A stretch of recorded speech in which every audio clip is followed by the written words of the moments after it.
Doon yung gawing mga painting area, yung mga body shop saka nagpipintura. So ayan, tingnan natin tong bagong lilipatan namin na workshop mga ka-GM to.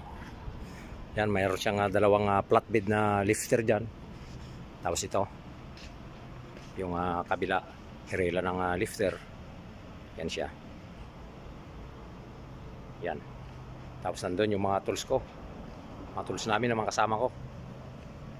Yan po siya. Bali dito sa pangatlong lifter yung pwesto natin mga ka-GM. So like and share lang po yung ating mga videos, no, para magkaroon din ng idea yung iba. Yan siya. Tapos nasa gitna, gawing gitna yung mga tire balancing saka tire changer. So ayan siya. Bali pa lang to mga ka-GM. Hindi pa siya, may mga ginagawa pang mga electrical connection saka pintura. Kaya makikita ninyo, hindi pa siya wala pa tayong customer.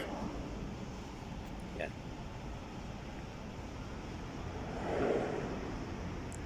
So dito tayo lilipat. Yan, tapos yung opisina up and down nandun sa gawing gitna. Tapos dun sa kabila ganun din. Sa gitna rin may. Tapos doon bali washing area dun sa kabilang dulo. Tapos painting. Yan yung mga painting cabinet nandyan sa gitna, gawing gitna. Yun. Saka dito sa kabila rito. Bali naghahakot pa kasi kami ng mga gamit, mga tools.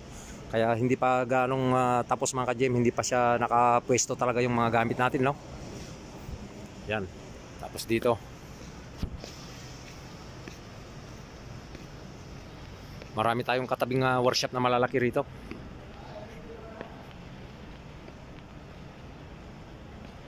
Yan siya, punta tayo dun sa kabilang dulo mga ka-GM.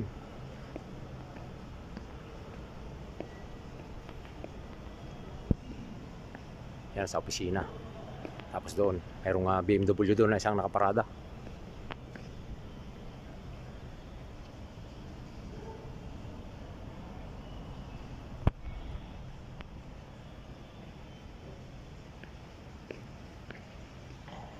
Yan.